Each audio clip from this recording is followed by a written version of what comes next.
Madame, Monsieur, bonsoir. Vous êtes sur RAL24 News. Vous regardez Cap sur l'Afrique, votre rendez-vous hebdomadaire avec les questions africaines.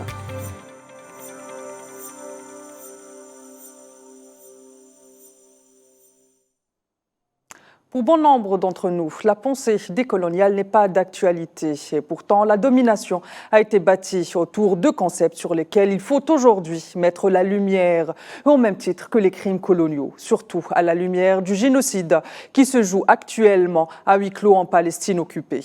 La domination repose sur plusieurs axes économiques, politiques, sociaux et culturels, s'imbriquant de façon subtile les uns avec les autres, à l'instar de l'appropriation culturelle. Un sujet qui fait débat et qu'on a encore du mal à définir proprement tant sa complexité. Dans un monde qui se veut globaliser, l'appropriation culturelle semble être un sujet désuet, puisque la culture est le lien entre les peuples et la propriété de tous. Donc envisager qu'elle soit la propriété nationale identitaire est considéré comme contradictoire avec les idéaux du XXIe siècle. Les militants contre l'appropriation culturelle reprochent à la culture mainstream son racisme systémique, son protectionnisme et l'appauvrissement des cultures du tiers-monde. Et de l'autre, les pourfendeurs estiment que la culture serait pour le produit d'interactions culturelles et d'enrichissement grâce à l'importation d'éléments étrangers et un cycle de diffusion favorisant l'intégration progressive d'éléments culturels venus d'ailleurs. Madame, Monsieur, rebonsoir, et c'est justement sur ce point précis que nous allons, mes invités et moi, nous pencher ce soir. Où est la frontière entre l'appropriation et le partage? Et pour en parler, j'aurai le plaisir d'être accompagné de deux habitués de Cap sur l'Afrique. Gamel Abina, observateur des questions internationales. Bonsoir Gamel. Bonsoir Tina, bonsoir à tout le monde. Merci d'avoir accepté notre invitation. Omar Benbarti, analyste politique. Bonsoir Omar, merci d'avoir accepté mon invitation. Merci Tina et bonsoir, mes salutations à tous les téléspectateurs. Très bien, je vais commencer ce soir avec l'aîné de mes invités. Gamel va me concéder cette remarque. Et je ne veux pas dire que vous êtes le plus vieux, monsieur Omar Benbarti, c'est juste que Cap, vous le savez, l'Afrique, c'est le continent des valeurs et on aime ces valeurs, justement. Pour entrer directement dans le vif du sujet, sans transition ni quoi que ce soit, monsieur Benbarti, qu'est-ce que l'appropriation culturelle aujourd'hui? Il y a d'abord plusieurs observations à faire. La première observation, c'est que ce que vous appelez la culture, qui est un concept important, a été pendant des siècles entre les mains d'un seul pôle. Ce pôle, c'est l'Occident, bien entendu. Ce qui fait que nous avons été privés, durant des siècles, de ce qui pouvait constituer la culture en propre de l'Afrique, des pays africains, des sociétés africaines. Nous en avons gardé que ce que le colon a bien voulu nous transmettre. Et en général, il a transmis des aspects beaucoup plus folkloriques qu'autre chose. Ça, c'est la première observation. La seconde observation, c'est qu'il y a une multitude de variétés culturelles qui existent au sein du continent africain et qui est méconnue, qui sont totalement méconnues de nous-mêmes, en tant que vivants sur ce continent, mais surtout aussi de ceux qui ont décidé pendant des siècles de ne faire valoir que les idées qu'ils voulaient faire valoir. Et donc cette ignorance voulue nécessite aujourd'hui, de notre part, bien entendu, et c'est ce que vous faites très bien à Algérie 24, une réappropriation de cette culture et de ses dimensions.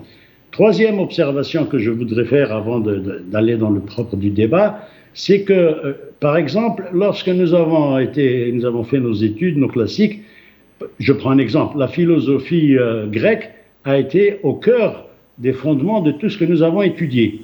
Aristote, Platon, etc., comme s'il n'existait que ce type de philosophie, alors que nous savons maintenant, après des années, hélas, qu'il existe des philosophies autres que la seule philosophie grecque, mais malheureusement, l'Occident a présenté celle-ci comme étant le creuset de leur civilisation. Et donc, les philosophes africains sont pratiquement méconnus. Les philosophes d'ailleurs d'Inde ou les bouddhistes ou de Chine ou d'ailleurs sont aussi totalement méconnus. Ça, c'est la troisième observation.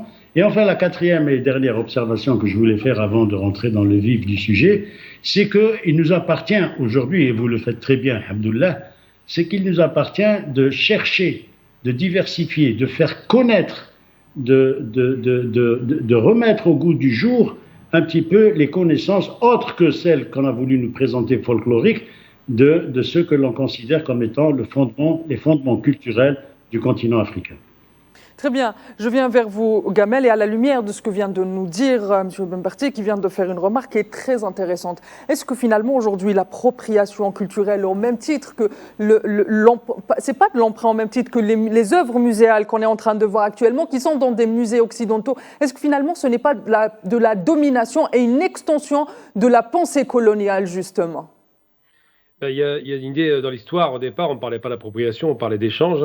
On se rend bien compte, par exemple, des Grecs qui communiquaient, contrairement à ce que l'histoire veut présenter, avec l'Égypte antique. Les uns apportaient aux autres et vice-versa, mais c'était un échange du bassin méditerranéen qui était très riche, au gré des conquêtes, au gré du commerce, au gré d'une volonté effectivement de partager une culture commune et une volonté d'échanger d'abord au départ par la science qui est née littéralement au Moyen-Orient, puisque l'écriture est née là-bas, l'agriculture est née là-bas en Mésopotamie. Donc au départ on parle plus d'échange que d'appropriation. On voit bien que la culture mésopotamienne face à l'empire de ce qu'on appelle l'Iran aujourd'hui, donc Perse, c'était un échange permanent avec beaucoup de points communs, beaucoup de points de convergence et beaucoup effectivement de cultures communes qui s'enrichissaient les unes aux autres. Après, l'extension de l'Occident il y a 4 siècles, sortie des frontières, ils sont arrivés à faire de la spoliation, du vol organisé, comme on le voit en Amérique du Sud par exemple, de la destruction culturelle, c'est-à-dire que beaucoup de statues en or ont été fondues pour payer les armées qui permettaient de conquérir l'Afrique. Et tout cela a créé effectivement ce qu'on appelle aujourd'hui non seulement l'appropriation, mais la spoliation. Alors, il y a plusieurs aspects dans la spoliation. Il y a la spoliation culturelle, on va en parler. Il y a la spoliation évidemment de l'écriture, on le sait déjà, puisque ça vient d'Orient. Il y a la spoliation musicale, on n'en parle pas assez non plus. La musique africaine a beaucoup inspiré le reste du monde. Il y a la spoliation évidemment architecturale. On peut parler par exemple de Le Corbusier qui va se nourrir de ses connaissances grâce à Gardaya, qui va découvrir comme un choc et qui va totalement inspirer sa culture architecturale. Il y a évidemment les spoliations en termes d'hommes et de richesse, mais surtout l'idée selon laquelle il y aurait une culture du Nord qui aurait été riche, enrichie, qui s'enrichirait, et une culture du Sud qui était pauvre, barbare, et qui ne pouvait pas s'enrichir le Nord, alors qu'il l'avait déjà pillé. On prend l'exemple, par exemple, j'ai eu l'occasion de lire la controverse de Valladolid, quand on voit la façon dont les Espagnols méprisaient la culture amérindienne, en disant, surtout aztèque pour être précis, en disant par exemple que ces fameux serpents ailés étaient des horreurs, c'est comme ça que c'était qualifié, par rapport aux statues de Jésus-Christ en douleur, eh bien, il y a vraiment un rapport d'abord de condescendance culturelle et puis surtout de vol caractérisé, parce que ces statues, les trouvaient peut-être laides, mais ça ne les a pas empêchés de les piller et surtout de les récupérer à leur compte. Donc tout cela pour dire que l'appropriation est une chose, mais la spoliation est autre chose. Là, on voit les images du musée que j'ai visité, qui est très beau d'ailleurs, le musée Jacques Chirac, le musée des Arts Premiers. C'est un très beau musée, mais il se trouve que la France a pillé 70 000 œuvres d'art africaines. On rappelle que l'ensemble de ces œuvres qui sont aujourd'hui dans les musées, dans les 4 coins des capitales occidentales, n'ont pas été achetées. Ils ont été pillés du temps de la colonisation.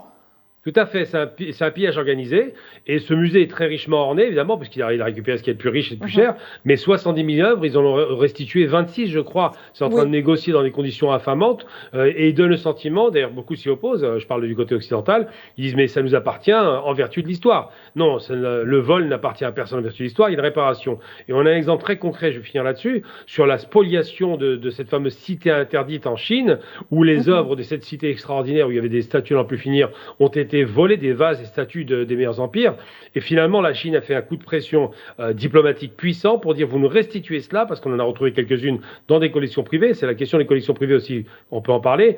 Eh bien, ils ont fini par, pour certains, la collection Berger par exemple, par restituer les œuvres pillées en Chine. Donc s'il y a une restitution sans contrepartie financière, c'est qu'effectivement la personne qui les avait volé ces œuvres. Donc c'est une chose qu'il faut effectivement mettre en exergue. Très bien. Monsieur Benbarti, aujourd'hui, des chercheurs affirment que, par exemple, les œuvres d'artistes occidentaux se sont directement inspirées des œuvres muséales dont on vient de parler à l'instant. Mais on ne parle jamais, mais ça devient presque un tabou de dire qu'aujourd'hui, ces inspirations ont été de l'art de l'Afrique, de l'art du tiers-monde. Est-ce que ça, c'est là la spoliation, justement, intellectuelle et culturelle ? Le fait de ne pas redonner à César ce qui appartient à César. Tout à fait. Sauf que il suffit de prendre l'exemple des langues. La langue que nous parlons aujourd'hui, tous les trois, nous parlons le français, mais le français est constitué en grande partie de mots qui proviennent d'une langue qui s'appelle la langue arabe, méditerranéenne ou autre, mais qu'importe.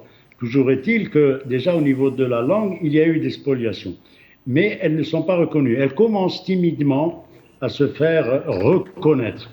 Ceci étant, ce que nous devons faire, parce qu'il s'agit de réagir à cette situation, nous avons été spoliés, comme cela a été dit, et il s'agit maintenant de se réapproprier. Mais se réapproprier, ça ne suffit pas au niveau des élites intellectuelles qui sillonnent le monde, qu'elles soient originaires du tiers-monde ou d'ailleurs. Il s'agit de se réapproprier aussi en inculquant à l'école, donc aux enfants, à ceux qui arrivent, aux générations qui viennent, le patrimoine qui fut le leur. Et ce patrimoine-là, malheureusement, il est totalement, sinon par très peu de spécialistes, mais il est totalement méconnu. Le patrimoine africain, si on devait se pencher dessus, il est pratiquement inconnu, personne ne le sait. Nous sommes des Africains avant tout, même si nous vivons en Afrique du Nord, mais en termes de connaissance de ce qui s'est dit, de ce qui s'est fait en Tanzanie, au Niger, je ne sais où, il y a un vide abyssal qu'il y a lieu de combler. Et donc ça c'est le travail des écoles et un travail qui sollicite bien entendu l'intervention des élites, mais des élites éclairées. Je disais tout à l'heure que en matière d'études philosophiques, moi je me souviens quand j'ai fait mon bac philo, on nous parlait que de Aristote, de Platon, etc., de Diogène, mais et les autres philosophes, ils sont où? Il n'y a que de la philosophie, il n'y a de la philosophie qu'en Grèce, et même les grands philosophes que nous avons connus, les trois H, Hegel, Husserl, etc., ces grands Heidegger, se sont eux-mêmes interdits, inconsciemment ou consciemment, je ne sais pas, mais toujours est-il que c'est écrit, noir sur blanc, ils disent il n'y a de philosophie que grecque.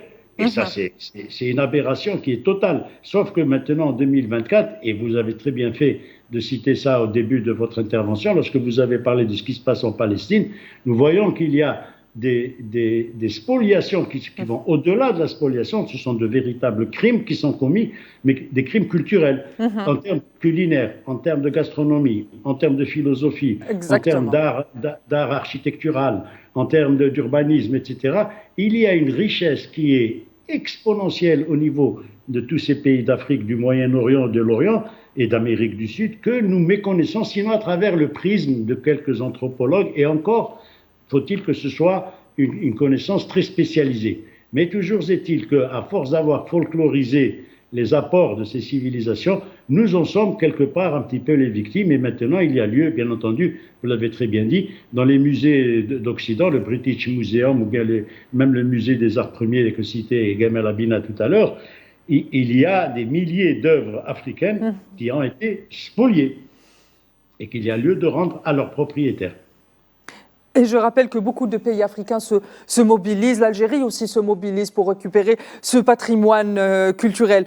Ce sujet interpelle beaucoup, et Gamel l'a signalé, interpelle beaucoup dans le milieu artistique, dans le milieu de la mode, où on a vu à plusieurs reprises des militants contre l'appropriation et la spoliation attaquer des stars de Hollywood pour cet emprunt à la culture sans citer les cultures ni s'intéresser à ces cultures. Mais dans l'intelligentsia occidentale, on refuse que ce soit un sujet civilisationnel, politique et social. Pourquoi est-ce qu'on veut le maintenir à un rang de débat juste artistique, mais sans l'impact politique que ça a dans la vie au tiers-monde et sur la culture occidentale? Gamel. Simplement parce qu'on prend l'exemple très concret. Je vais vous donner un truc qui va vous faire sourire. Michael Jackson, en 82, sort un album qui est un phénomène mondial, qui fait vraiment l'unanimité. Et dans cet album, il y a un morceau qui s'appelle Wanna Be Starting Something, signifie je veux commencer quelque chose. Et il dit quoi? Il dit à un moment donné dans la chanson, il fait un refrain vers la fin qui donne le rythme littéral de la chanson. Il dit Mamasa, Mamasa, Mamakossa. Et il ne cite pas le fait que le Makossa, qui vient du Cameroun, est une musique culturelle connue au Cameroun. D'ailleurs, il a été attaqué par la suite par le chanteur qui en parlait, puisque c'est une chanson qu'il a empruntée à un grand musicien camerounais qui nous a malheureusement quittés, et qui lui a, j'ai plus son nom, ça va revenir, mais dans tous les cas de figure, il avait expliqué qu'il avait fait un procès à Michael Jackson pour dire le Makossa, c'est moi qui l'ai chanté, et vous avez repris exactement mon rythme du Makossa que vous avez intégré dans votre chanson. Il y a eu un accord financier entre Michael Jackson, qui est africain d'origine, et Manu j'ai plus son nom, c'est marrant ça, qui chantait le Makossa, ça m'en reviendra effectivement. Et donc, il y a eu un accord financier. Ce qui se passe, c'est que, pourquoi je parle de l'accord financier? Parce qu'en vérité, la question financière n'est pas étrangère à l'idée qu'on ne parle pas de la spoliation et qu'on ne veuille pas évidemment restituer ses œuvres aux pays africains. Je prends un exemple tout bête. Sur le plan culturel, par exemple, les Occidentaux, quand ils se sont appropriés certains éléments de la culture africaine, on va prendre l'Afrique du Nord, hein, que ce soit Ibn Rushd ou Ibn Sina, on a latinisé les noms volontairement pour les désafricaniser. Averroès, c'est latin.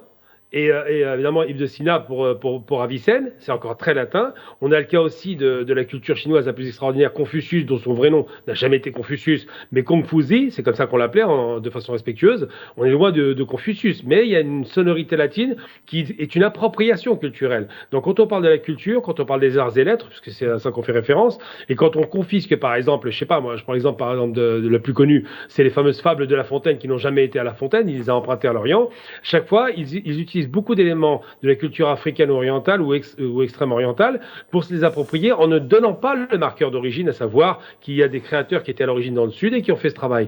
Donc il y a d'abord un aspect de confiscation, il y a aussi la problématique de l'oralité qui fait que les contrats n'étaient pas écrits en Afrique, donc c'était sur la confiance qu'on se positionnait, et malheureusement quand on fait confiance à un voleur, on se fait avoir, et surtout parce que la colonisation s'est servie à plein régime de toutes ces richesses extraordinaires que recélait ce continent, qui maîtrisait évidemment les métallurgies, on le sait, qui maîtrisait la sculpture, qui maîtriser les arts architecturaux. On n'est pas dans un continent qui était nu et vierge, mais un continent qui était riche. Là, je vois par exemple des œuvres, encore une fois, sur le musée des Arts Premiers.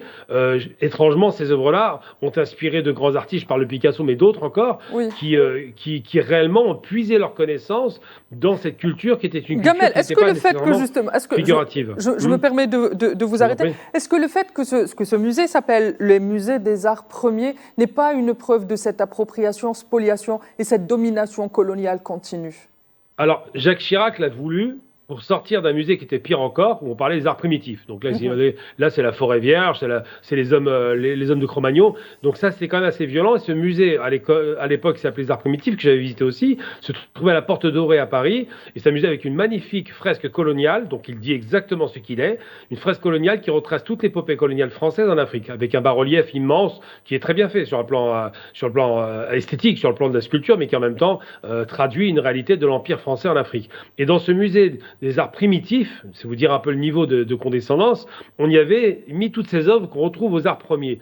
Si Jacques Chirac a changé le nom pour passer d'art primitif à art premier, c'est pour dire que c'est les premiers arts, donc c'est de l'art, et que c'est de l'art au sens noble du terme, parce qu'ils étaient les précurseurs. Et c'est vrai que cette façon de les présenter sans pour autant donner une paternité à tel ou tel pays, même si on essaie de tracer.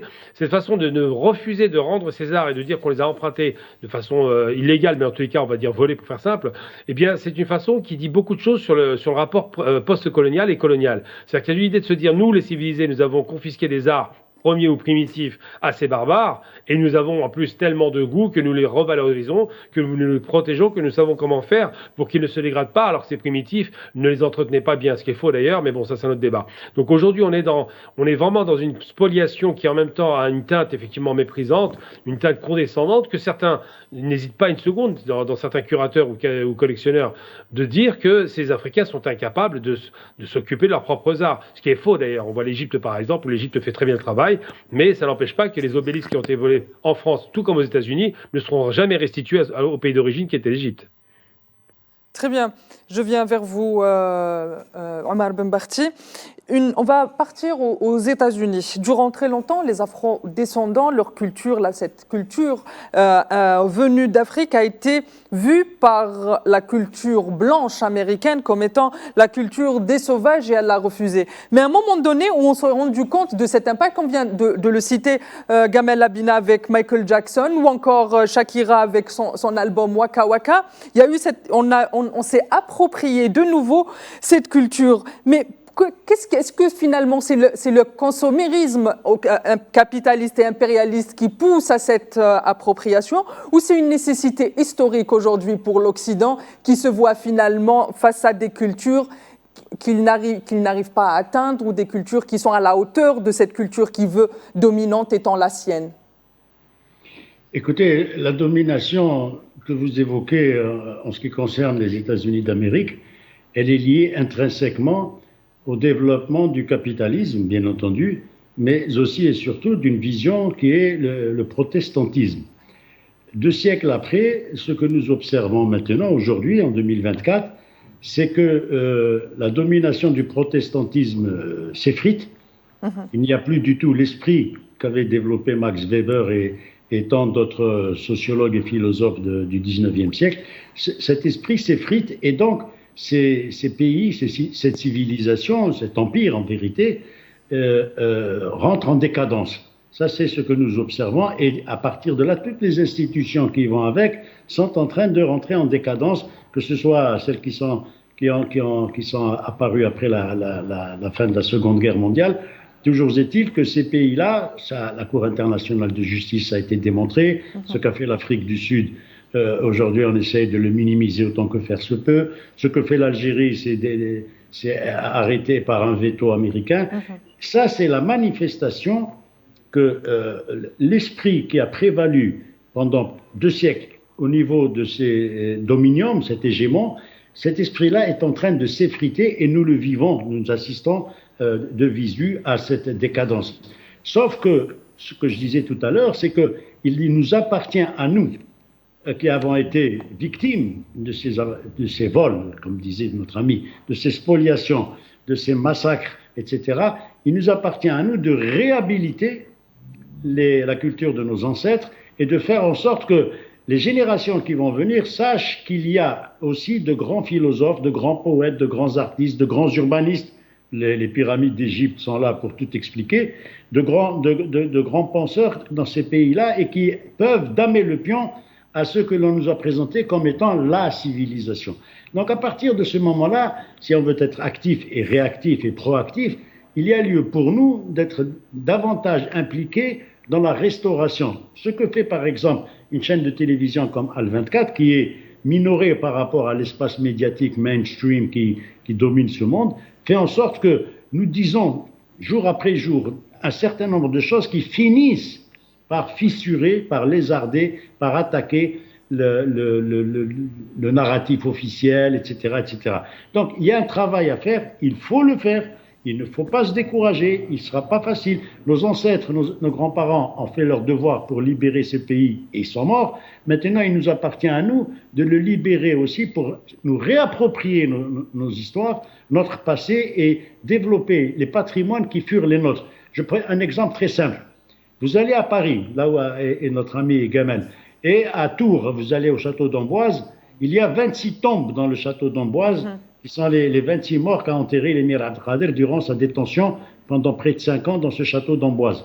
Mais il y a à côté du château d'Amboise une église, dans laquelle l'église, lorsque l'émir Abdelkader a été libéré, il est venu, il a offert un lustre, et en bas du lustre, il est écrit, c'est le grand lustre, un lustre énorme, a été offert par l'émir Abdelkader le jour de sa libération, etc. Combien d'Algériens le savent? Combien d'Algériens vivent en France? Combien d'Algériens partent à Paris chaque année? Et combien d'Algériens se déplacent jusqu'à Amboise pour aller visiter ce château dans lequel il y a 26 tombes? Je les ai visitées. Donc, à partir de ce moment-là, si on n'est pas capable de se réapproprier Sifax, Fatman Soumer, Massinissa, etc., en fait, toute notre histoire, nous resterons toujours à la traîne de cette vision occidentale. Très bien, très bien. Très chers téléspectateurs, je vous retrouve tout de suite après ce courte page publicitaire.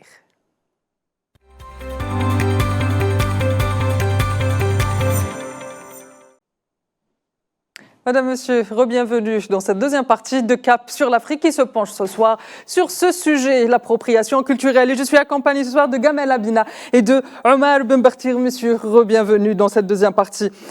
Il y a l'instant, Gamel Abina, je viens vers vous. L'instant, Omar Benbartir nous a clairement donné des éléments de réflexion très intéressants, notamment sur le fait qu'aujourd'hui, la nécessité est aussi de s'engager de façon populaire dans cette réappropriation de notre culture. Justement, quand on parle de la réappropriation aujourd'hui, l'exemple de la Palestine ou l'exemple du Sahara occidental occupé sont les exemples les plus identifiants. Est-ce que finalement, les plus édifiants partant, est-ce que finalement les dominateurs ou les colonisateurs ont tous un même cheminement? On détruit la culture, on détruit l'économie, on détruit le tissu social et finalement on prend la culture de ce peuple. Je remercie Omar déjà pour commencer pour deux choses. Avoir parlé de dominion, tout le monde ne connaît pas le terme évidemment, de domination coloniale. Oui, cette volonté de détruire la culture est une volonté de déshumaniser, de dire que ces gens-là sont des barbares. Mais ça vient d'être évoqué à l'instant, et j'apprécie d'ailleurs qu'il l'ait évoqué, le château d'Amboise. Il faut savoir que le monsieur qui s'est occupé de ça, c'est un ami personnel qui s'appelle Rachid Koraïchi. C'est lui qui a mis des tombes, des sépultures dignes de ce nom dans ce fameux château afin de rendre hommage à l'émir Khader et à sa famille. Donc c'est quelqu'un qui a fait le travail, mais ce monsieur a 76 ans. C'est un artiste reconnu internationalement, qui est algérien, qui fait un travail de conscientisation assez conséquent, qui rappelle par exemple, et on en discute très souvent, que les canons qui sont actuellement au musée des armées sont les canons algériens qui n'ont pas été restitués. On peut multiplier tout un tas d'œuvres comme celle-là. Il y a même des choses qui sont infamantes. On prend l'exemple de ces crânes de combattants algériens qui n'ont pas été rendus. Là, on est vraiment dans d'études j'ai envie de dire presque anthropomorphique, c'est assez malsain de voir qu'ils conservent ces crânes alors qu'on a dépassé depuis longtemps l'idée qu'il faille garder des trophées de guerre comme cela. Mais c'est vrai que l'idée de détruire la culture des pays, c'est une façon de dire qu'ils n'en ont pas. Et on se rappelle qu'au moment de la campagne coloniale algérienne en 1830, quand les Français vont conquérir l'Algérie, la première chose qu'ils font, c'est détruire les registres de naissance, c'est détruire les états civils, c'est de détruire les écoles, de détruire évidemment les mosquées, de détruire tout ce qui est édifice. Il faut savoir aujourd'hui, par exemple, que Alger n'est que l'ombre d'elle-même. En vérité, la Casbah d'Alger, c'était tout Alger. C'était une immense Casbah qui était magnifique, avec des constructions prestigieuses qui n'avaient rien à envier au reste du monde et qui ont été rasées pour 90% de cette fameuse Casbah. Il ne reste plus qu'un petit reliquat, remplacé par ces ignobles, moi j'aime pas du tout, je vous le cache pas, ces ignobles immeubles haussmanniens qui n'ont rien à faire dans le sud de la Méditerranée, qui sont des photocopies mal faites des avenues parisiennes et qui sont réellement pas à leur place là-bas. Maintenant, on s'y est habitué. Alors, tout le monde va dire, ouais, c'est beau de voir le front de mer algérien. Il n'en demeure pas moins que ça n'a rien à voir avec la beauté d'une Casbah d'origine. Donc, la destruction systémique et systématique de la culture permet aux gens qui arrivent de dire c'est une terre avec un peuple un peu barbare, avec aucune culture, et nous pouvons, nous, les civiliser. C'était dit très souvent jusqu'à Blum, jusqu'au, je crois, il me semble que c'est au début du siècle dernier, ça m'en viendra, ça a été dit très, très souvent, nous sommes là pour civiliser les peuples barbares. C'est pas Blum, c'était Ferry. Et je voulais juste rendre hommage à un homme, parce que j'avais oublié le nom, c'est un peu maladroit de ma part, parce que j'aime beaucoup le saxophoniste qu'il était, c'est Manu Dibango qui avait chanté le Makossa. Juste pour redonner le nom d'un très grand musicien qui malheureusement nous a quittés pendant la Covid. Et toujours dans ce sens, il y a aussi d'autres artistes qui se sont mobilisés, notamment l'Afrobeat, pour réapproprier cette culture qui nous appartient à nous les Africains. Monsieur Omar Benbartir, aujourd'hui, l'appropriation culturelle comme un outil militant, comme un outil de revendication identitaire est très mal vue et a du mal à passer. Vous le signalez très, très intelligemment, même au sein de nos cultures prétendant qu'on a d'autres problèmes dans nos sociétés. Est-ce que finalement, ce n'est pas ça aussi la domination, c'est le fait de nous éloigner de ces sujets centraux pour notre construction? Tout à fait, vous avez parfaitement raison. C'est un des objectifs recherchés. Je vous rappelle simplement, juste pour donner encore une fois des exemples probants, lorsqu'il y a eu la Première et la Deuxième Guerre mondiale, il y avait un peintre français qui s'est algérianisé qui s'appelle Dinet, Étienne Dinet, Nasreddin Dinet, qui était à Boussaïda. Lorsqu'il est allé visiter les cimetières dans lesquels étaient enterrés les soldats nord-africains, il y en a, et Dieu sait s'il y en a eu, c'est des millions, eh ben, il est revenu outré et il a été obligé d'aller voir le gouverneur général et les préfets de France de faire des écrits pour leur dire « mais vous n'avez pas le droit de mettre sur les tombes de ces Mohammed et Abdoulaye des trucs chrétiens. Ce sont des musulmans. Et c'est Nasreddin Dinet, qui est devenu algérien, bien entendu, et qui a fait les plus belles peintures sur Boussaïda. C'est Nasreddin Dinet qui a réussi à faire en sorte qu'aujourd'hui, que ce soit à Verdun ou ailleurs, je ne sais pas s'il y a des personnes qui sont allées visiter les tombes de nos ancêtres tombés pour la France, qui a fait en sorte qu'aujourd'hui, nous ayons des sépultures, des pierres tombales musulmanes. Ça, c'est pour un exemple. Mais pour répondre à votre question, tout à l'heure, il y avait de belles images qui circulaient sur votre chaîne. On voyait les plats, et Ramadan Rajay, maintenant qui se pointe, on voyait les plats naturels. Les revoilà. Les revoilà, le couscous, le ta'am, le barqoq, etc. Tous ces plats qui sont devenus maintenant des plats naturels en France. Maintenant, n'importe quel Français sait ce que c'est un couscous et c'est un plaisir pour lui d'aller en manger. Mais le couscous, nos mères, nos grands-mères, nos ancêtres ont fait ça pendant des siècles et des siècles. Et nous, c'est le plat le plus banal qui existe chez nous. C'est celui que l'on mangeait pratiquement tous les soirs quand on était enfant. À partir du moment où nous sommes capables de produire, du point de vue culinaire, des mets, et ça ce n'est qu'un mets parmi d'autres, je passe sur les pâtisseries et les friandises, mais des mets qui sont autant appréciés, que ce soit en Occident, en Europe ou ailleurs, à partir de ce moment-là, nous devons, nous, faire en sorte que nous nous approprions de nouveau la maîtrise et la paternité de ça. Bon, le couscous est devenu banal, tout le monde sait que le couscous est berbère, africain du Nord, ça c'est clair. Mais je vous signale que c'est en Sicile ou en Sardaigne, je ne sais plus, où il y a un prix national du couscous, alors que c'est nous qui l'avons introduit chez eux. Il y a comme ça des aberrations qu'à un moment ou à un autre, il va falloir que l'on corrige, et ça c'est le travail de tout le monde, de tout un chacun. C'est le travail de Gamel Abina, de Omar Ben Barti, de Tininan Makassi, mais c'est aussi le travail des spécialistes en anthropologie, etc. Et il y a lieu de regarder à nouveau vers nous-mêmes, commencer à découvrir ce que nous fûmes et comment nous l'avons été. Tout à l'heure, on citait Averroès, Ibn Rushd, Ibn Sina et compagnie, mais combien de jeunes Algériens connaissent Ibn Rushd et Ibn Sina? Tout le monde connaît Magellan, ou tout le monde connaît le détroit de je ne sais quoi, mais Ibn Rushd, Ibn Battuta, etc., nous ne le savons pas. Moi, c'est sur le tard que j'ai redécouvert tout ça. Ce que m'a appris le lycée et l'université française, elle m'a appris Diogène, Aristote, Xénophon, etc. Bon, mais c'est bien, j'ai rien contre.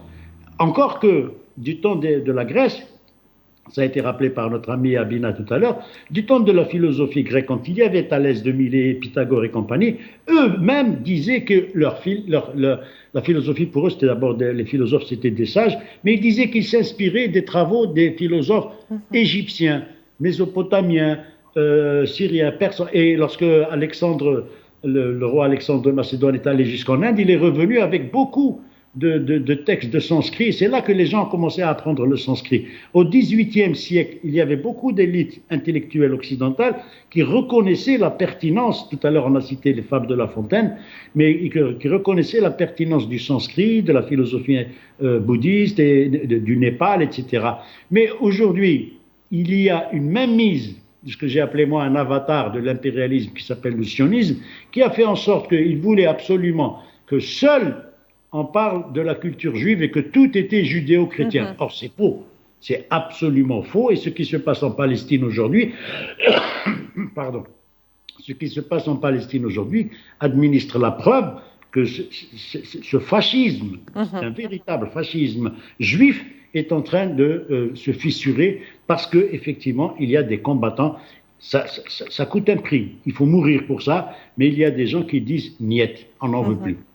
Et je me permets aussi de rappeler que la civilisation judéo-chrétienne reste quand même une invention qu'on a bien voulu réciter dans le récit officiel pour imposer un contrepoids aux autres cultures, au même titre que la musique, avec cette codification de la musique pour interdire à la musique du tiers-monde d'avoir accès. Il y a un autre phénomène sur lequel j'aimerais bien qu'on se penche ce soir, et je commence avec vous, Gamel Abina. Aujourd'hui, on voit clairement, par exemple, que la culture du Sahara occidental, elle est spoliée et appropriée par le dominant marocain, qui commence d'ailleurs à s'étendre sur l'ensemble du Maghreb.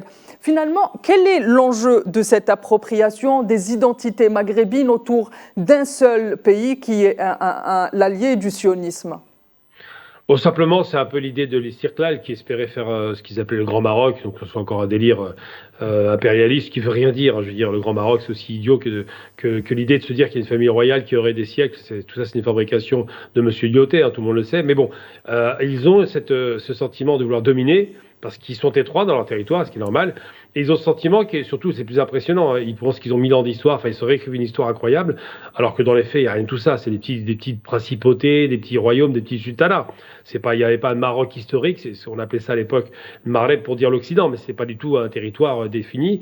Et ils ont le sentiment qu'ils sont à part du monde arabo-musulman. C'est-à-dire que cette façon de se dire, nous, Marocains, on n'a pas été conquis par les Turcs, ce qui est vrai, il n'y a pas de problème, nous serions une civilisation qui aurait 1000 ans. Ça n'a pas de sens. Dans les faits, ils sont les tributaires d'une civilisation arabo-musulmane qui vient d'Orient, qui vient très loin d'Orient d'ailleurs, pas seulement du Moyen-Orient. Elle vient aussi de Perse, hein, parce qu'on parle beaucoup des philosophes perses, on en parle très peu. Elle vient aussi évidemment de l'Indus, elle vient aussi de Samarcande, elle vient aussi donc d'Extrême-Orient, elle vient d'un peu partout. Et cette civilisation qui a essaimé et nourri l'Afrique du Nord, qui a enrichi ensuite cette civilisation, parce que l'Afrique du Nord a une participation extraordinaire dans cette combinaison d'une civilisation arabo-musulmane et au sens civilisationnel, pas au sens ethnique. L'arabité ne veut rien dire à mon sens.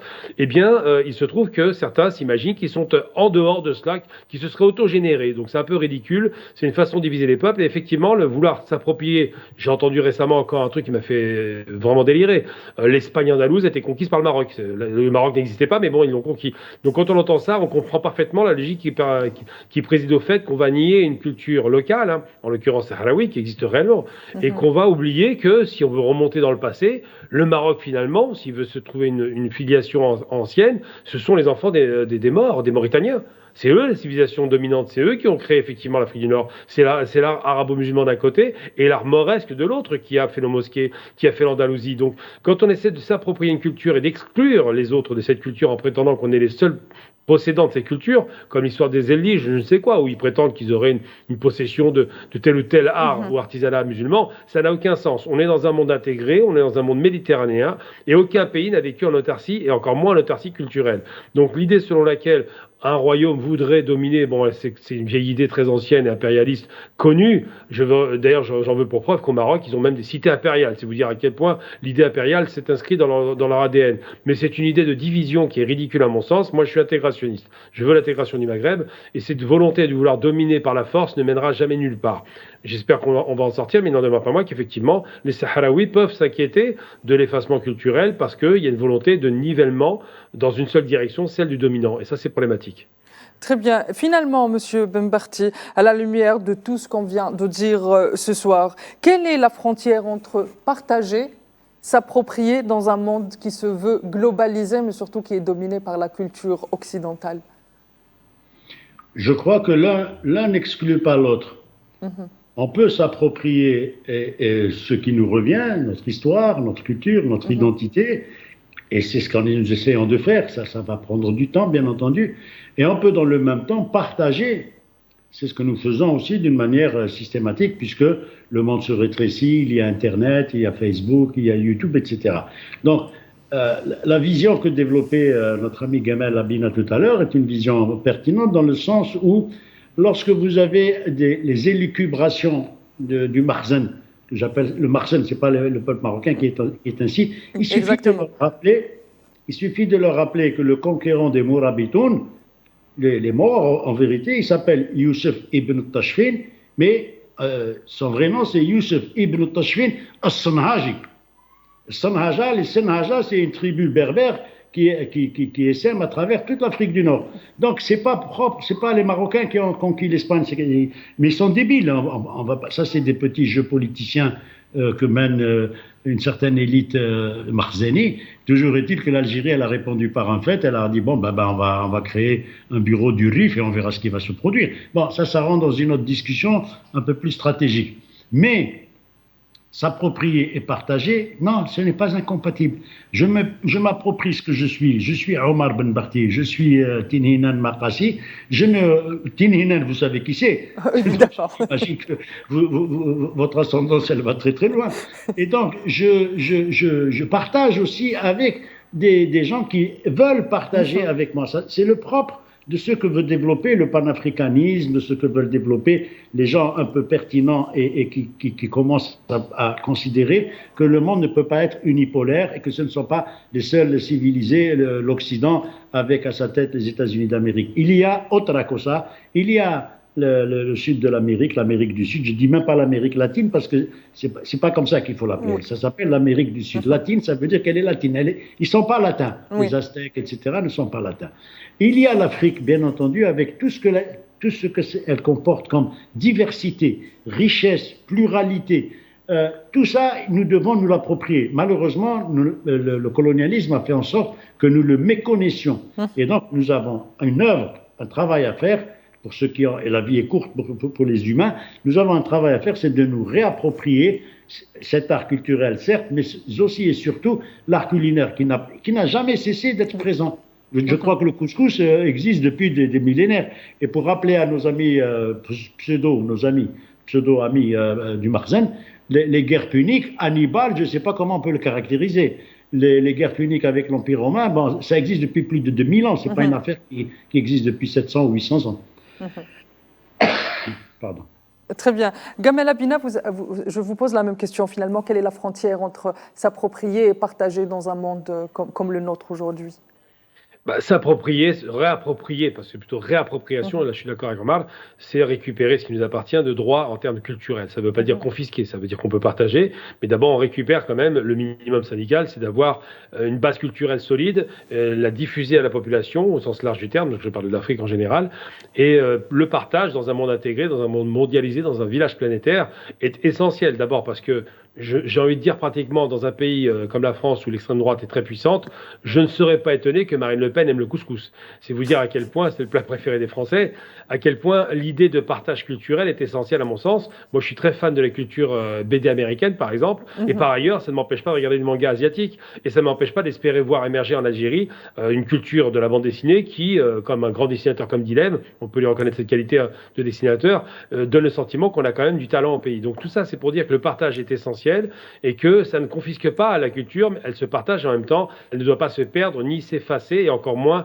être confisquée par l'étranger qui prétendrait l'avoir créée, ce qui est pire que tout. Donc la civilisation est une chose essentielle à mon sens, et je veux reprendre, puisqu'on a démarré sur Nietzsche, quand il parle de Zarathustra, s'il parlait de Zarathustra, il n'est pas en Occident là, il y a une pensée philosophique extrêmement orientale qu'il admire et partage. Très bien, Monsieur Benbarti, vous aurez tous les deux, en fait, Gamel et Monsieur Benbarti, vous aurez tous les deux 30 secondes pour un dernier mot. Et comme d'accoutumé dans Cap sur l'Afrique, il faut que ce dernier mot soit positif, parce qu'on aime finir sur une note positive dans l'espoir d'un avenir meilleur pour l'ensemble de notre continent. Eh bien, si on doit finir sur un avenir meilleur, je crois que la meilleure façon d'être positif, c'est de continuer à faire ce que nous sommes en train de faire, nous réapproprier, comme cela a été dit, nos histoires, notre culture, notre histoire, bien entendu, et la faire connaître, la diffuser à travers l'ensemble de tous les pays de la planète. Puisque nous sommes maintenant un grand village, il est important pour nous de faire en sorte que tout le monde se reconnaisse, et plutôt que de subir une domination, un dominium, une vision unique qui, elle, a montré ses limites. Très bien. Gamel Abina, vous avez également 30 secondes pour un dernier mot positif, je vous l'impose. Il n'y a pas de problème, avec plaisir. Non, très rapidement, je dirais que quand on récupère sa culture du passé, on s'ancre dans le passé, et l'ancrage du passé permet de se projeter dans l'avenir et d'être proactif dans la création, parce que je suis très, très intéressé par l'art et les cultures, la création artistique, se pousser dans l'excellence, parce qu'on a un passé qui était excellent et qui doit le devenir. Merci, merci. Messieurs, merci de m'avoir accompagné tout au long de ce numéro et merci pour vos éclairages. Quant à vous, très chers téléspectateurs, merci pour votre fidélité. Je vous retrouve la semaine prochaine pour une nouvelle question africaine et d'ici là, prenez soin de vous.